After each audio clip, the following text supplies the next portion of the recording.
Guys having a good con so far?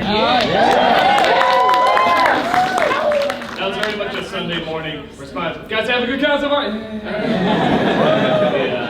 Not so loud. Have you seen anybody seen John Rhys Davies yet? And so the beautiful thing, like, he was in the green room, and you know, we're obviously from the States, so to at least to us, I think it's pronounced Connecticut, right? Yeah. The beauty of he's like talking on the phone, and like he's got the world's greatest voice. It's like chocolate. But like the chocolate is right, it's like, oh, I'm in Connecticut. It is somewhere in the American Northeast. But yeah, every time he says Connecticut, it's Connecticut. I'm gonna tell you right now, if he's still like whatever has booth or anything, go and say hi, because everyone deserves to hear that voice in person. Yeah, because it's like you see his stuff, and he sounds great. He sounds great in movies and TV and stuff. But you just hear it in person, it's like, oh my God! It's like my brain is dancing when you talk. There's a little ballet going on with my ears. It's amazing. Well, he was sitting there in the green room. They were making us like sandwiches, and the lady making the sandwiches is like talking. He was not making us sandwiches because that'd be really douchey of him. John, make us a sandwich. No. The lady was making him sandwiches, and she says like, "Well, I realize it's not as fancy as what you're probably used to." And like, he's so gracious. He said, "Absolutely not. No, the meat was divine, and the tomatoes have a certain je ne sais quoi." And like, I'm just standing behind him, going like, "Oh my God, it's Gimli on a couch eating a sandwich." And he farted. That was very good. Dwarf farts. Very dangerous over short distances. You go first. They smell like flowers. So, welcome to the Channel Awesome Striptease Death Match. First up, Jeff Goldblum. I hear he has some amazing tasks, yes. That's good. It's actually not a match to the death. We're going to actually battle death. I've always wanted to do that, see if we win. I get a feeling we're going to lose because nobody's beaten him yet. Rasputin tried, but didn't quite pan out. But yeah, nevertheless, it's going to be a lot of fun. Yeah,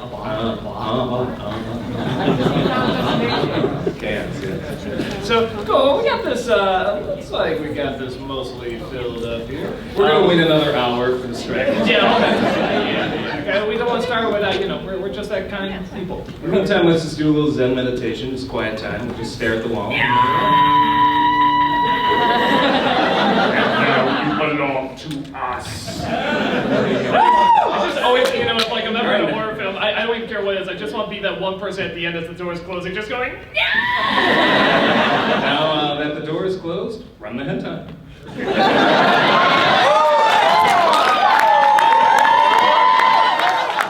Guys, you have no idea when the tentacles are going to spring out of Doug.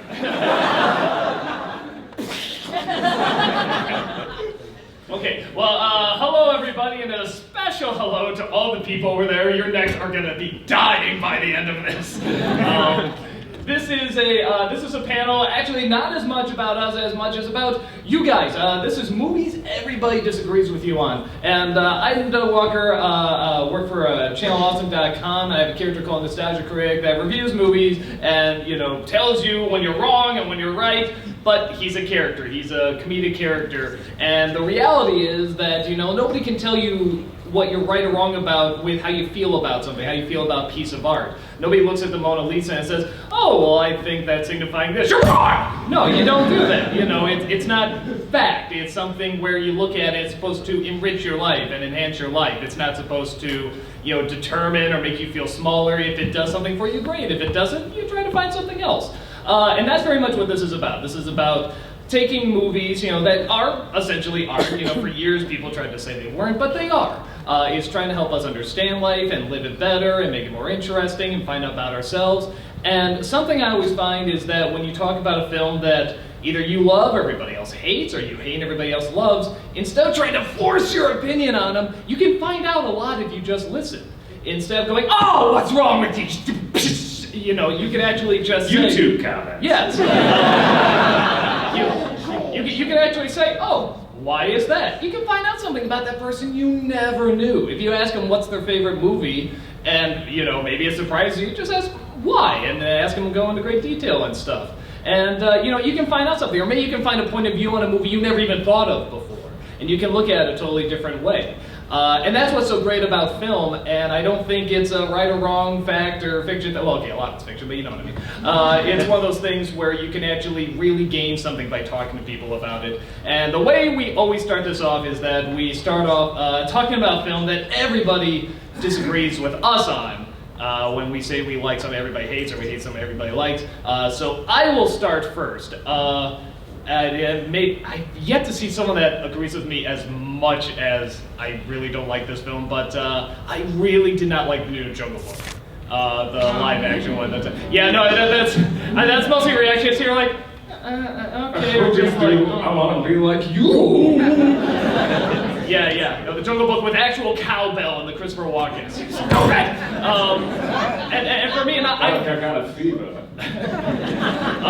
And I like the cartoon fine, the Disney one, totally different from the book, but it's fine. And I love the book; it's one of my favorite things ever written. And this movie is trying to be like kind of the book, but kind of the cartoon as well. And it's just they don't mesh together. They don't mesh in the right areas to me. Mowgli is just already in the jungle. It's like, Mowgli, come over here. Okay, and like that's the beginning. I mean, like they give the backstory later with Scarlett Johansson as Ka. Makes sense of that. And she says what happened to him. He's like, oh, has no effect on him. And even the ending is changed. Like they changed the ending. I get for those who haven't seen it, I'm not gonna give it away, but there's no point to it. Christopher Walken, this is not a musical. Baloo, has this little song, but he's just singing like he's walking, whatever. And then Christopher Walken just comes out and he's really intimidating. He's actually really good. He's in the shadows and he's talking really serious. And he's just like, tell me about, the red flower. He's like a gangster. And he's just like, man, cub, Ubi doo. I want to be like you. And it's like, what the hell is happening right now? This man's red fire, so I can be like you. And like the horseman, wah, wah, wah, nothing matches, nothing. And it's one of those films I think just totally does not work, but it got like 98% Rotten Tomatoes. When I say I don't like it, people are like, oh, I loved it, what's wrong with you? So if you love it, wonderful, get whatever you get out of it. That's one that a lot of people have an opinion. I usually have a different one on. Doug, shame on you. And now you're going to reveal it. What's what everybody disagrees with you? Oh, and the hard part is, the key word there is everybody disagrees with me on it. You know what I mean, like a lot of people. I always, one of my stock answers is always Batman Returns, to me, is the indisputed king of all Batman movies. I love that film. We just quoted it. See, 1/25 of the audience agrees with you. A recent one that I ended up liking more and more every time I see it, and I know it's got a huge hate following. I mean, it's a little more split 50-50, but the first one, just so we don't get confused, but the first Abrams Trek film I enjoyed. Like, I actually really like that film. So many people are like, oh my god, garbage and this and that. No. It started with that. There was a good, I don't know. Okay, all right.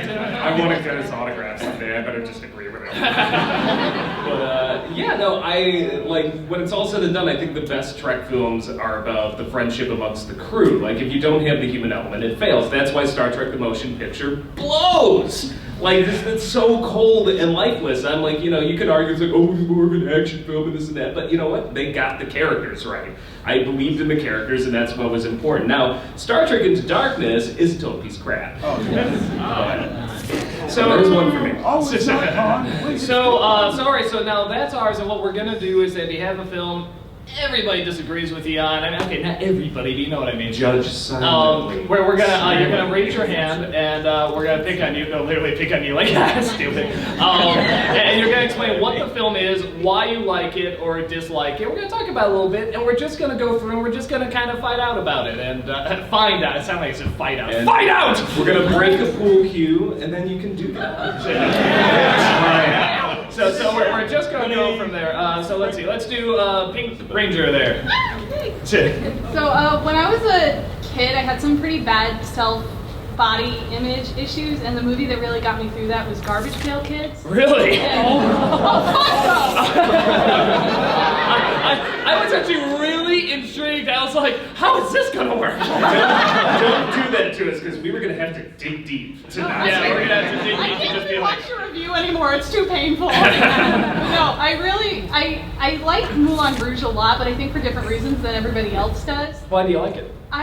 Well, everyone else calls it original. I don't think it's original, but I don't think it's trying to be. I kind of see it as one giant game of guess the reference. Every time I watch it, I see Romeo and Juliet, La Traviata, La Boheme, and I just sort of, I like the musical renditions, and I just like playing that game of guess the reference with it. I'm actually with you, and I don't love the movie, but I had way less of a problem with it than he did. I'm more indifferent. When you were watching the movie, though, you were like, yeah, this is worse than I remember. You know what? It's when you have to watch it beginning to end. It's like dwarfs, very dangerous over short distances. Like in little bits, like it's fine, and then when you watch it, yeah, you know what though, you suck. But no, actually, I never thought about that point of view, because obviously they're using songs that already exist and they're redoing them.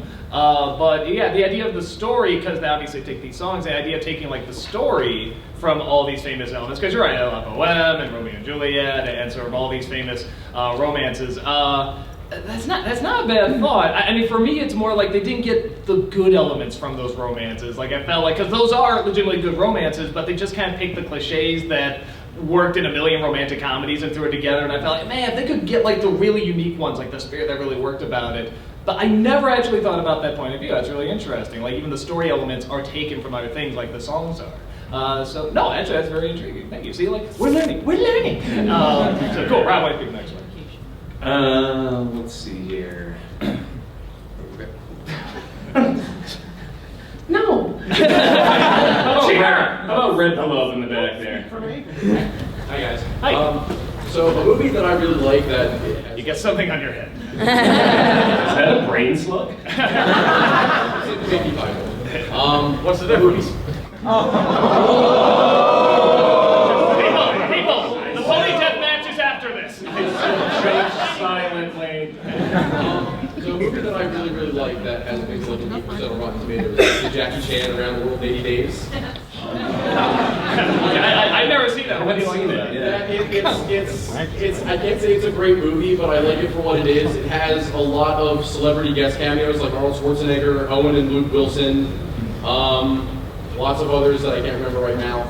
But the thing is, what I like about it is that it does not take itself seriously at any point. I think with that cast, you kind of can't. No one is trying to be serious. Everything is just trying to be funny and laid back, and that's what I like about it. And Phileas Fogg actually has some character development, I think. You know, I'm going to have to disagree just because the Three Stooges Around the World in 80 Days is the undisputed king of That the is- world in 80 Days. We'll say the Jackie Chan version's a close second. You know, I didn't see it, but my folks saw it, and they're usually pretty brushed up on film and stuff like that. They said, you know, it started awful. There's a lot of dumb slapstick and stuff. They said the comedy got fun. It was kind of like Rat Race. Like it was actually a little smarter than it looked. But it was just advertised horribly and stuff. And they always said, you know, like, it's the same thing, not great, you know, but it's like actually got a few laughs. It's a little creative and stuff. So I'm not rushing to go see that, but that is something. It's like, yeah, well, I was always a little curious. Like, is it actually got anything good in it? So, and I heard Schwarzenegger's in it, and that's very funny, and a lot of cameos. So He was hilarious. yeah, no, I heard he was legitimately funny. So yeah, no, I might actually check that out at some point. Yeah, because that's not the first time I've heard that. Do a review of it. Well, hearing it after your recommendation, yeah, I'm sure I'll get a lot of this sucks, because this guy told me it was great.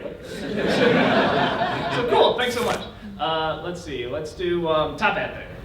Okay, well, a movie that I absolutely cannot stand that everyone else views as a classic, It's a Wonderful Life. I have never heard that. I have never heard that before. We've done this panel live. I've never heard that before.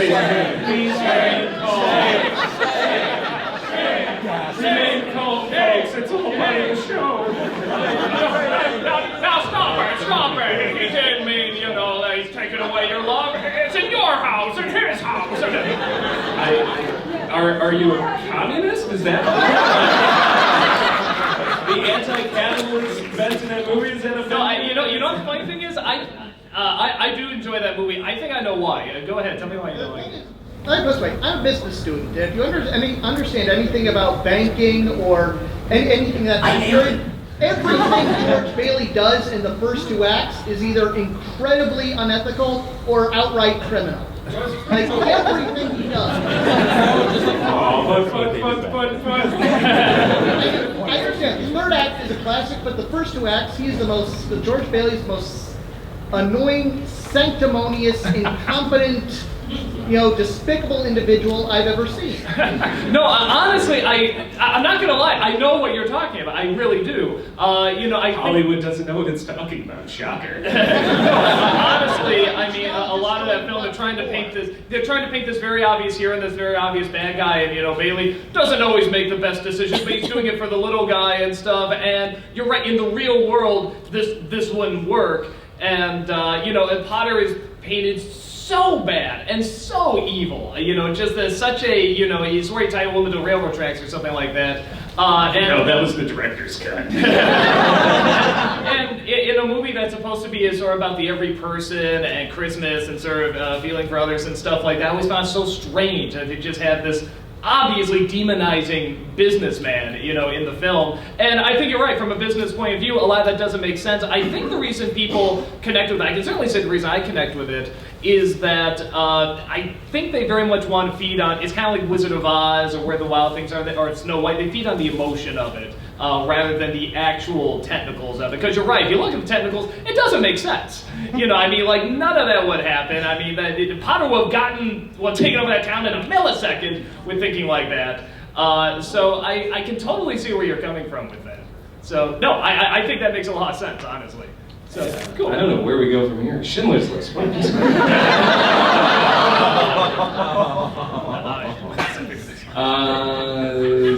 Miss America over here. Yeah. I actually, multiple parts, is that okay?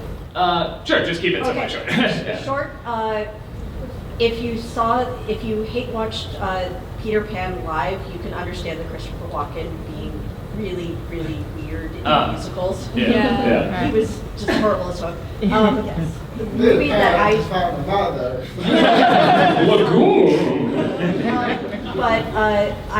actually, a movie that's got mixed reviews that I specifically like is Sucker Punch. I've heard a few people like that. Well, I've usually heard they really don't like it. I do know a few that do. I haven't seen it. It's one of those ones that I think it was marketed in a way that people were expecting, like this. They were expecting something that it wasn't, and that's why a lot of people were let down because they were thinking, oh, it's going to be this awesome chick action flick, and it's a lot more cerebral. Yeah, it's about it's a woman like in a mental institution. It's a mental institution, and it's more when it was described as Alice, sort of an Alice in Wonderland through the looking glass. It's much better on a rewatch.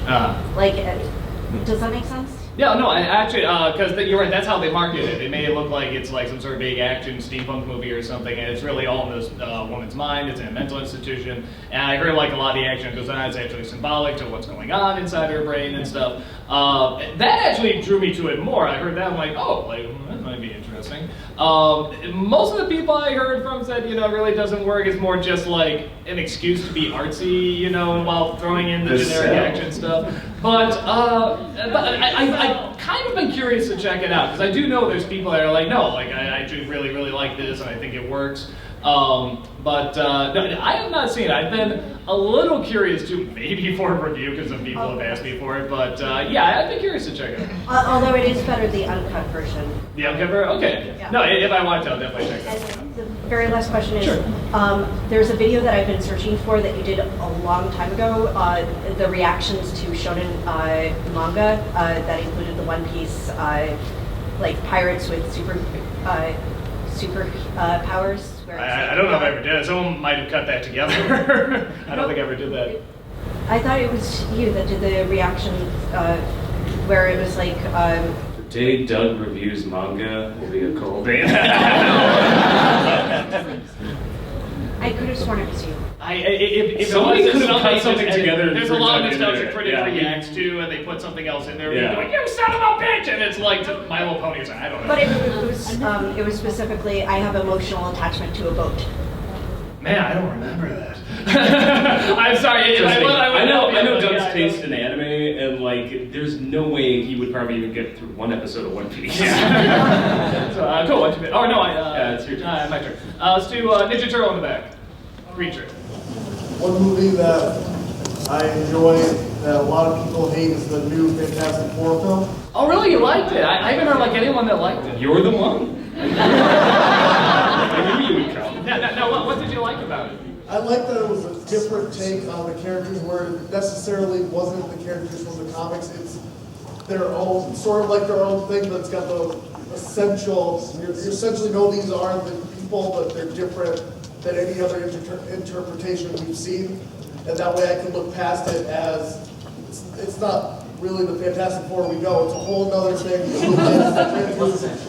New property, new everything. Okay, so you like that it's actually a totally different, unique take. That's in the like you can make them out enough to know they're the characters, but someone's very distinct, dark, gritty take on it, and you really like taking. I can kind of respect that. I like it when somebody sort of takes something that's like is familiar, but they really change it around. They want to make it their own thing. Again, kind of like the Burton Batman, you know, kind of like that. Let me just add, I love how this panel brings an entire group together because everybody agreed all at once. It's not the Fantastic Four we know. Like everyone's like, mm-hmm. So on that one note, we all agree. Yeah. World peace can be accomplished. Yeah, and our example, something I brought before the with Jungle Book. You know, the Disney movie. Very clearly not the original text, and doesn't try that hard to be, but you know, it works fine for like, you know, a fun little film, you know, with some nice characters and stuff like that. And even though it's like, man, is that not the original source material that I know and love, it still works fine as its own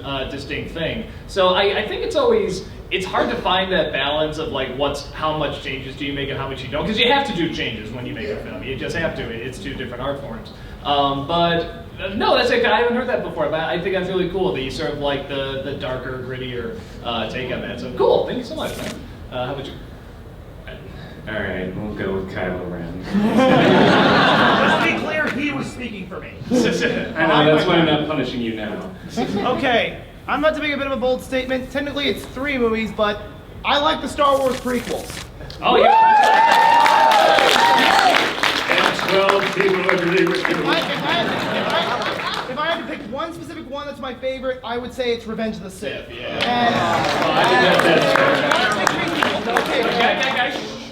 One of the big things is that I see the prequels as what they really are. They're good story ideas that were handled very poorly. And one of the ideas that I liked, and I'm surprised you didn't mention this on your top 11 good things in the prequels, the reason why Anakin Skywalker became Darth Vader. To think that one of the greatest villains in all of cinema was motivated by something like love and fear of loss. That actually took Vader, who could easily have just been considered a stock villain, and made him a lot more fascinating, made him more interesting.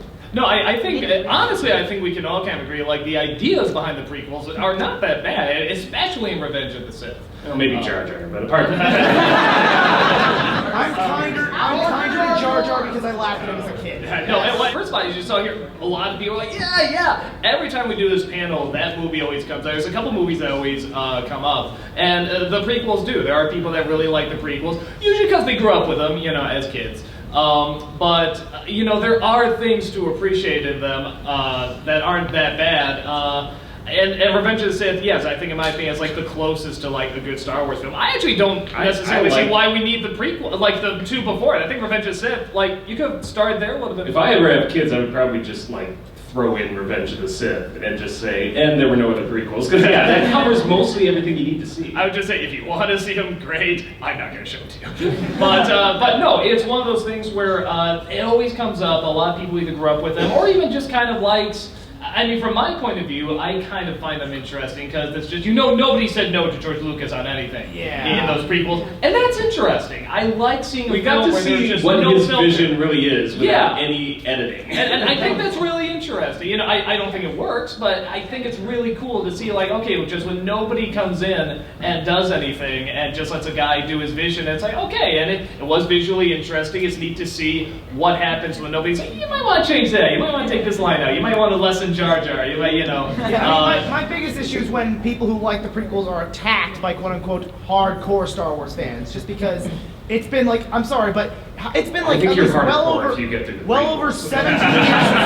It's been well over 17 years since The Phantom Menace came out, and people are still seeing it as the worst, as one of the worst things that ever happened to fanboy movies, despite the fact that we live in an age where Batman vs Superman exists. Yeah. Too soon! Too soon! Two separate things. Yeah, talking about the hardcore versus, I'm like, what the hell is hardcore? Because I was totally serious. I'm like, I think you're a harder core if you got through the prequels and you're like, you know what, I like this. Like, because that would be rough for me to do. And second, like, you bring up a good point, like, unaltering the vision. Like, going back to my first choice, that's why I like Batman Returns more, because Batman is the more studio film. You could tell, like, no, Burton did this. Slightly, but yeah. Yeah, but people holding Burton's hand a bit, whereas Returns is just so effing insane, and it's just Burton's pure vision, and it's not that maybe legitimately better, but it's just purer in the Burtons.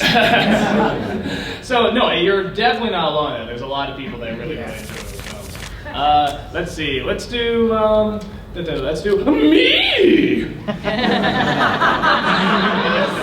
Me, yeah. Me. Alright, so Probably taller than me, honestly. I like Indiana Jones and the Kingdom of the Crystal Skull. I get you're not alone. I never saw a standing ovation like that, but still, you're definitely not alone. Now, what'd you like about it? To be totally honest, and I watched all three as a kid, so like, you know, like I knew what it was. I like Shia LaBeouf. I think he's a great actor when he's, you know, he's acting. I liked the whole, you know, the tribe that chased him. I liked that, like, you know, going in caves, all that stuff, and I liked that he was older, but they didn't like. I don't know. To me, I went to the theater and enjoyed it. The alien part, I get it, and I think that's another George Lucas, you know, sticking his spoon in the kind of thing. But no, I'm one of the very few people who enjoy it. I think that the ending. You're clearly not. I mean, there's a lot of people that like. I did not dislike as much as everybody else. I thought there's a lot of stuff that actually worked. That I thought wouldn't work, but actually came around okay. The film has a lot of haters, but one thing I didn't jump on the bandwagon about, I mean, everybody's like, oh, the prairie dog at beginning. I'm like, who gives a shit? You know, and second, everybody's like, oh my god, it's got aliens. I'm like, I know, I can't take it seriously. I'm like that other movie that had, like, you know, the arc melting Nazi. Or a holy grail that takes life away and turns you into like a skeleton. Yeah, I mean, they're clearly supposed to be B movies that are like trying to be taken, like almost trying to win you over to their nonsense, but it is nonsense. But an interesting thing, I'll do this in honor of Brad, who is not here, but movies, since they're talking about movies everybody disagrees with you on, you ask Brad anytime, hey, what's your favorite Indiana Jones movie? Go, oh, Temple of Doom. That movie's amazing. Hands down, like, totally above the rest. I'm not gonna lie, I actually dislike Temple of Doom more than I do Kingdom of the Crystal Skull. I think it is so unpleasant. But with Kingdom of the Crystal Skull, like, it's just one of those things where I see how people like that because it's like it's darker, it's more hardcore, and that's your thing. Great. I just thought it was so annoying and so not fun. But with Kingdom of the Crystal Skull, it's like there's some scenes I'm like, I like the comparisons to his father. I like some of the lines I thought were good, and I like just going to a cave and starting digging and talking about the ancient civilizations. Like the alien stuff was surprisingly working okay for me until I saw the damn alien, which Spielberg always screws up. Whenever he shows the dam, you're building it up, and then he shows it to you. It's like, no, just never show it. The shark looks awful. But yeah, it's one of those things where it's like I was actually shocked how much I was getting into it, and there is a fan base for it. I think a lot of people saw it and didn't like it. I think that's sort of the beginning. You could argue maybe with the prequels, but that was like the beginning of the real hard backlash with like fan bases and stuff like that. No, you gotta give us what we want, you know, and that's not true. You know, they're coming together, they're putting something, working very hard on it, and everybody said they want to see a sense of entitlement now when it comes to fanboys. And do I think it works all together? Not quite, but there's a lot of stuff I like as well. I can totally see where you're coming from. One thing. Blue shirt guy in the back. Yeah, you one point. Alright, this movie that I like is called Dark Skies. and I either get one of two responses when I talk to people about it. Most of it, what movie? That's my response. The 7 people that did see it hate it. I heard them. I heard like this. Oh god. It's an actually interesting movie about alien abductions, especially with this one family that is getting terrorized by aliens like throughout their entire life. What's interesting about it, it's a terrible horror movie, which is what it was marketed as, and it kind of just came and went and disappeared, and I'm like, what happened? But when you watch it, it's an interesting psychological breakdown of a family that's seen as like the best family on the street that always hosts, the family, the neighborhood picnics. Kids go to hang out with them. Are they the aliens? No. Oh, that would be great. When they start realizing all the weird stuff that's happening to them, where like their son's sleepwalking, all of a sudden like all these weird things are happening around their house, they start going, like everyone in the neighborhood just thinks they're going insane, that they're abusing their children and stuff like that, and these people are like, they're trying to figure out what's happening. When they slowly start realizing and start to believe in the fact they're being abducted by aliens, it's kind of interesting when they start going to the extremes to defend themselves, and everyone's like, what is wrong with you people? I like movies where it's like they really try to get you in this reality, and then when you can go into sort of that madness, like with Exorcist, I think my child was possessed, and that film tries very hard to really make it look like this is the last resort. Because it's just so hard to believe that anyone would even recommend, any logical thinking person would recommend, think this is going to happen. So I like films that kind of do that, like, or 12 Monkeys, like, time travel, it's real, and even in the movie, you're like, is he nuts, or is he really time traveling and stuff? So I really like films that, like, very carefully try to draw you in, but acknowledge we know it's kind of crazy, very crazy. It has to be carefully done. But no, I never heard of that film. It's on Netflix. On Netflix? Okay. Yeah. Why strong it's great? No, maybe I'll check it out. So You made a friend. So cool. Let's do in the back there, young lady with the pigtails and red shirt. Thank you for having a red shirt. Well, I don't necessarily have a favorite movie because I like a little bit of almost anything but horror, because I prefer to sleep at night. So what is your opinion on Suicide Squad? Because I think that is the only DC movie that has the most potential to catch up with Marvel. Well, we've seen Suicide Squad already, so we've got a lot of opinions. No, wait, we haven't.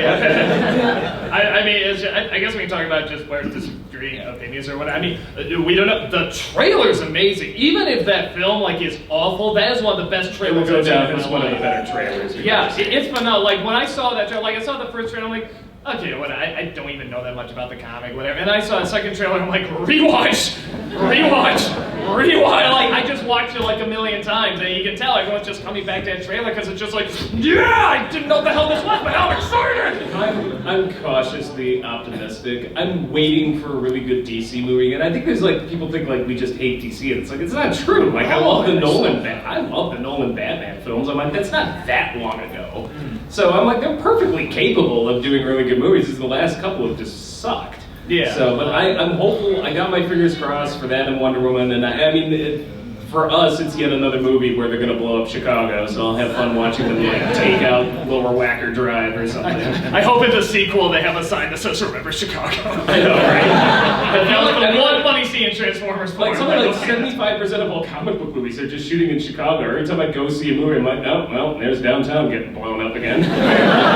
You're just taking the L. It's like, oh, hi, Bumblebee. I will say this: the geography of it always makes us laugh, because coming from Chicago, like The Dark Knight, when they got those ferries that they're leaving from that pier, whatever, I'm like, because we're from Chicago, we know where that's here. We're like, no, it's going to take you to Gary, Indiana, just like a joke to blow you up.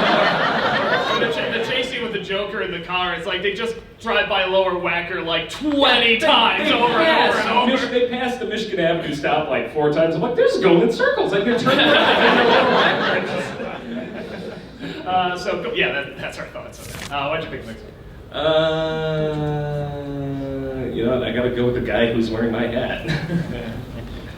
Alright, so one movie that I absolutely love that all my friends hate for some reason is Oh Brother, Where Art Thou? I like it. I know a lot of people like that movie. New friends. We're in a spot. But what do you like about it? Because I'm such a huge fan of Homer's Odyssey, and I loved the way that Oh Brother, Where Art Thou retold the story.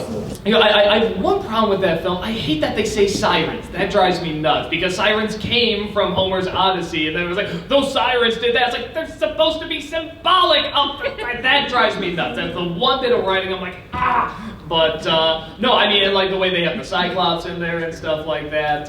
No, I thought it was very clever. I thought it was very funny.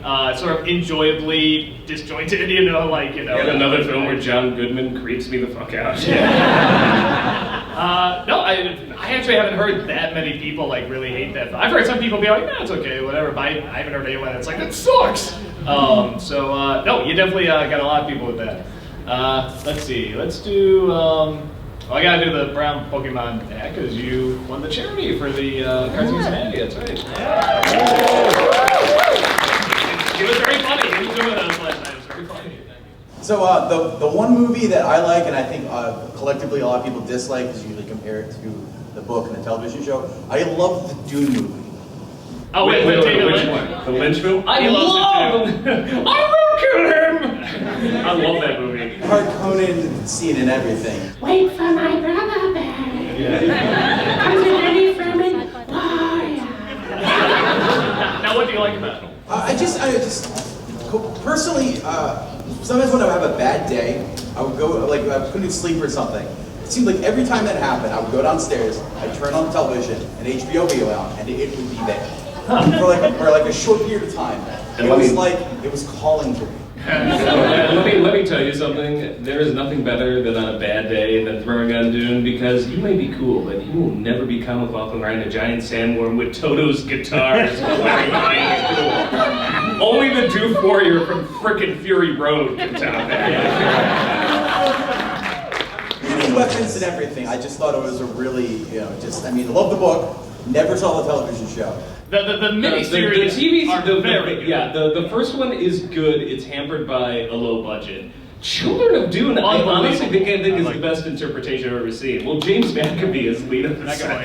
That was like one of his big breakouts was that the lead in that miniseries, and he's phenomenal. And that's even if you really like that movie, I mean, go check out. I love the Lynch film. If you want my honest interpretation, what the best interpretation of the actual books are, watch Children of Dune. Well, and again, I think Dune is very much. I honestly I don't like it very much, but I get the attraction to it, and I do love again like Batman Returns. It is so clearly this artist's vision, I shouldn't say untampered because they did edit it and stuff. I mean, they just threw this big budget at him, and they're just like, make it look however you want to look, and it's just so clearly Lynch. And I kind of like what its own weird, uncomfortable, dark, strange world it created. I don't know if it's Dune, but I find it really interesting and a lot of fun to look at visually. Spoonie, like Noah and I have this thing going where we keep quoting Dune whenever we meet up, and he was there with his girlfriend, and we met him at a restaurant. I just walked up to him and was like, I won't kill him. He's like, you son of a bitch! You did it! I made a bet with her that the first thing that was going to come out of your mouth was a Dune reference. One other question. As you mentioned the artistry, did you see that documentary for was it Jorkowski? I have not yet, but I really want to. Yeah, I totally want to check that out. Yeah, I've heard of it, but I haven't watched it. Why don't you pick the next one?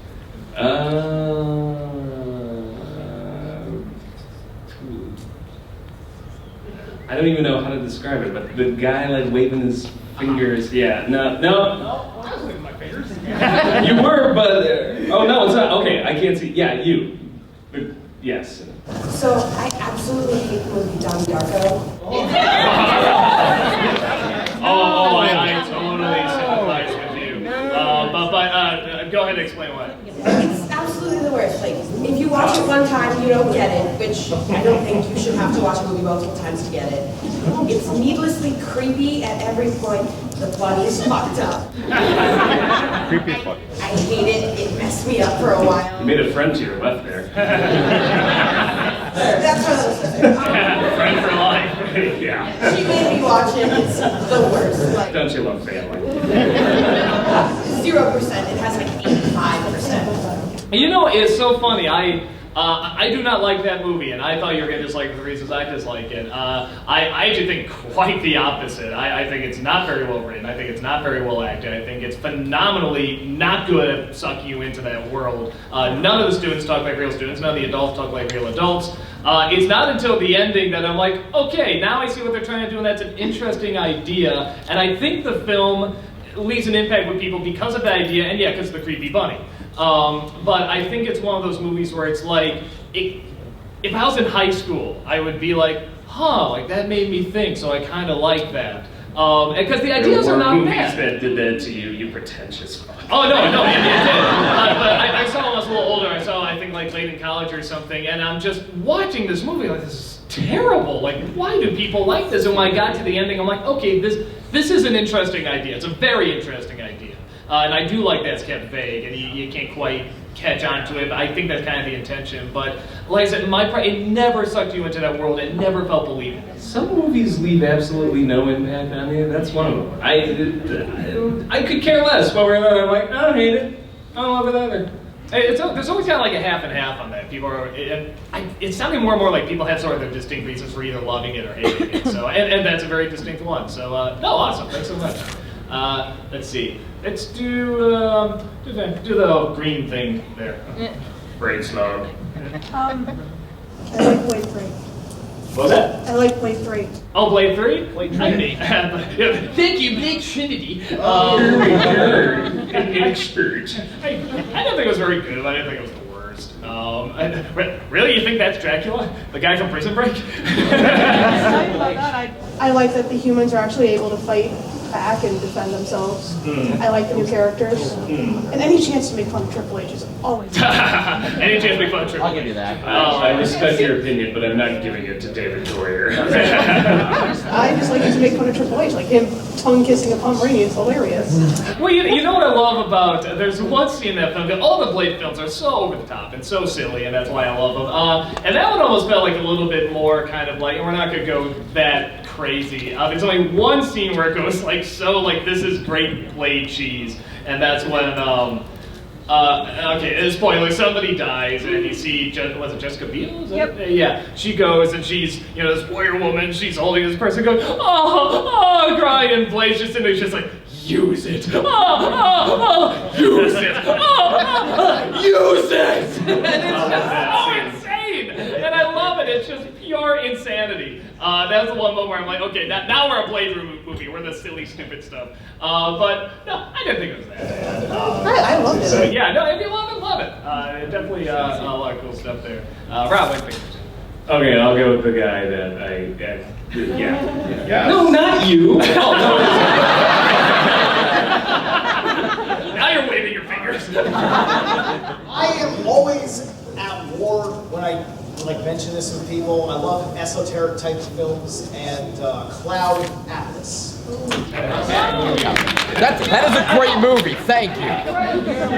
No, I actually, I have not gotten all the way through it. I've avoided seeing that movie so I don't have to talk about it because I'm just afraid to because everybody has such strong opinions. I'm like, I don't want to wade into this minefield. I haven't seen it all the way through yet. I think we at some point we just, we thought it'd be like at least just a 2-hour movie, and then we look at how much we got left. We're like, oh Lord, and we just turned it off. But like we're with the idea that we finish it up, but we never did.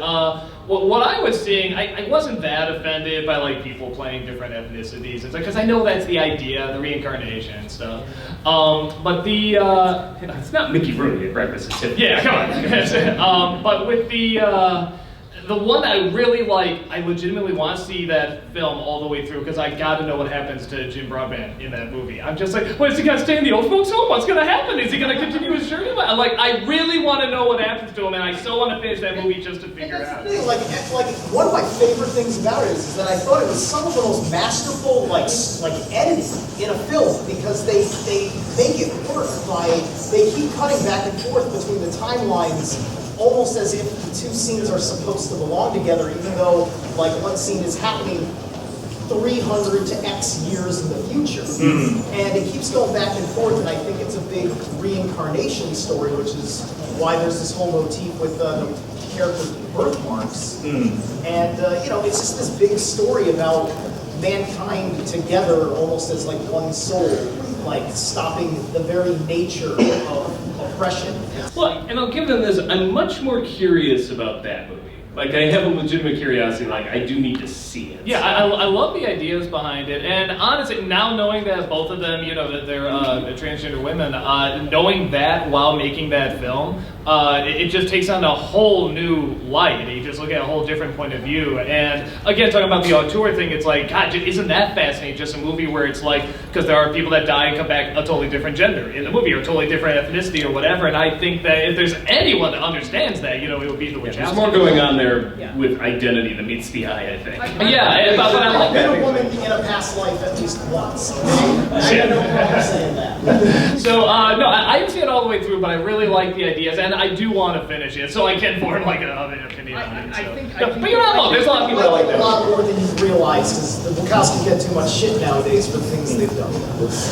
No, well, what's that Netflix series that they Yeah, so somebody was saying it was really, really good. I was just like, I want them to do good stuff. I think they it's have no good Jupiter ideas. Ascending. I really legitimately want them to do good stuff. It's kind of like DC. Like, I want to see them do good because I think there's good ideas there and stuff. No, So I I'm always think willing to they've give got it the a chance. talent. I don't know what happened, if it's like Lucas and self-editing, but, you know. Watch Sense8. Cool. All right. No, that's what I heard. I'll definitely check it out. Let's see. Let's go with purple and blue hair there.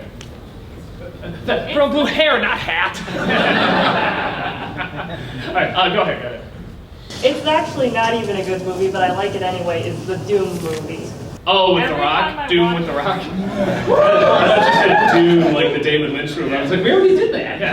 No, it's really cathartic for me because I would just watch it whenever I was just pissed at the world and just, you know, the crazy violence and. Most people just play the game when they're pissed at the world. I used to do that with Falling Down, because then it would always remind me at the end that, oh no, he's really a psychopath. Yeah. I shouldn't be this crazy. Playing it requires too much effort. You want to turn your brain off, just look at the screen, you don't want to move your hand. No, I haven't seen it, but I can tell you a movie about just blowing up aliens with The Rock. I mean, it's like, yeah, you can see it being very therapeutic. So cool. Why don't you pick the next one? Let's see. Girl with the orange. Yes, you. Alright, you guys did a review of it already, but I still love it for 2 reasons. 2007 Ninja Turtles movie. Oh, the like 2007. Oh, the TMNT? Yeah. Oh, okay, yeah. I understand the movie was alright. For 2 reasons. One was, I liked that they tried to do something new with it, not just another, oh, Shredder's back, we gotta... Yeah, I'll definitely give him that. I wish they had done something with Karai, and they're like, Shredder's back, surprise, it's Karai. And it's like, I wish they had done that instead of the whole weird thing. And I totally agree with some of the other awkward points that you pointed out. It's a guilty pleasure. But the other reason was, when it came out, there wasn't as much like the whole like, oh, girls can like boy things and boys can like girl things. So you see that everywhere now. But 10 years ago, it was kind of like a rare thing, and this was before I was going to cons. So I was like, I was interested in the Ninja Turtles, but I felt weird for being interested, and I was like, I was the only one that I knew of that liked it, and I felt ashamed for liking Ninja Turtles. And when I went to the theater, I saw other girls, and I was like, oh, good, I'm normal. My wife was a huge Ninja Turtles fan. No, I knew lots of girls growing up. You know, it's interesting. It's like, you say it was bad 10 years ago. Try the 80s. It was even worse because you had Rainbow, like if you were a girl, it was Rainbow Bright and Gem. And if you were a boy, it was like G.I. Joe and Masters of the Universe. And there was no in between. The only crossover show I could think of was She-Ra. Yeah, you nailed it, She-Ra. I was like, no. Because I tried saying, like, you know, I was like, oh, maybe give She-Ra a chance. And all the boys were like, oh, are you a girl now? Are you a girl? Yeah, your like, friends were even worse than mine. No, yeah, mine didn't care because it was like, whatever, it's the Masters of the Universe, so therefore it's okay. I remember that was like, it was such, because like in the first episode, like she saves He-Man. That was like such a big, a girl can't do that. Well, I mean, we're like 5. But John Landis and Harold Ramis, they were talking about it, and like, there were 2 shows, and one of them I think was like the original Ninja Turtles. I feel like there were some girls that were getting kind of into it, and the real Ghostbusters back in the 80s, they said that what a lot of parents liked about the Ghostbusters is boys and girls and everything. And it's ironic now, right? Talking about this.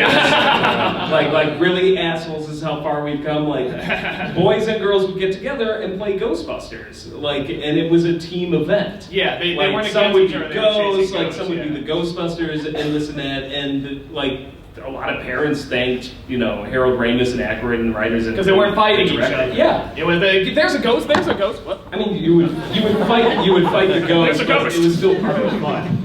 So I'd argue the Disney afternoon shows very much were gender neutral, and I really respected that about them. Like anyone can watch that. Gadget was amazing. Yes. Rescue Rangers wouldn't have done shit without her. And the Warner Brothers too, with Tiny Toons and Animaniacs, very gender neutral. I love that it wasn't I loved like Babs more than I ever liked Buster. Oh yeah, no, that's why I hate Space Jam, by the way, because it's like, you know, you finally have a female Looney Tune. You think it's gonna be like Babs or Doll, but it's like, no, she's hot. Don't call me Doll. It's like a Michael Bay character. I mean, it's just like, no.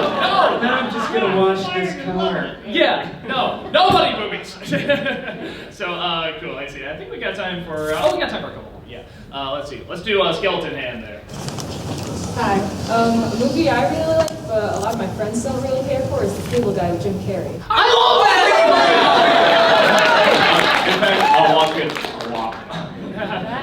My favorite scenes especially are the one where he's on the phone with Matthew Broderick and the spider crawls across. I love that! Yeah! It's hilarious. And isn't that funny? Back then, that was seen as too dark a movie for Jim Carrey, and it's like, just because there's like heavy shadows, it's really not that dark. Porno password. I mean, come on. And my favorite thing in it was because like it's funny because it's kind of dated now, but back then, like with the OJ trial and the Menendez brothers and all of this, like these trials of the century were huge things. So that whole spoof of the trial going on the side with Ben Stiller, it's an Asian show. My parents even speaking Asian, and I think he was Asian.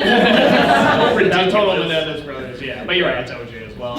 It was all of them. You know, there are two problems I feel with that movie that are interesting. One, I still don't like Broderick, you know, but that's a personal thing. I just showed my wife the movie for the first time, and she was just like, he is awful. But it works because it's all about torturing. Right? Yeah, so I'm okay with that. But the other thing too is that if you watch Jack Black in that movie, you could tell he was supposed to have a bigger role, and they cut it out because he's suddenly like, he's kind of a friend, then he disappears for a long time, and then he comes back in and he's looking at like the cable guy. It's like, you know, you be careful, you stay away, you blind. It's like, where did that come from? And apparently they cut out a lot. He was too busy making Neverending Story 3. But no, when it came out, like everybody hated it, and I think. Here's my thought. Most people that would go and see Jim Carrey movies back then, they were like younger kids, and they're kind of like popular kids. They wanted to go see something fun and dumb and stuff. I don't think they had friends like the cable guy in that movie, and we did. And I think everybody the people else that love has that one weird. I think now because of the internet and because it has opened up like just what a lot of strange, kind of uncomfortable people there can be, it's like now everybody knows the cable guy. They know this guy. They know the stalker. They know that uncomfortableness, and I think it's easier to laugh at now because now they get it. Now they know how these people do exist, and there is a comedy to it. You know, and they're not on the same level, but I think there was an element of Carrey was kind of getting out of the box a bit with that because it was a dark comedy and he was stretching himself. I think it's like Adam Sandler and Punch Drunk Love, where it's like a lot of people, what's this? He's not doing the silly voice. Like, this sucks. Like, I think it was the same with Carrey. It's like, oh, what's this? He's not talking out of his ass. Like, it's too dark. He's in the, spiders crawling across his face and stuff. But no, I actually did an editorial on that about people disliking it. And I think it's finally opening up more and more. Cable guy!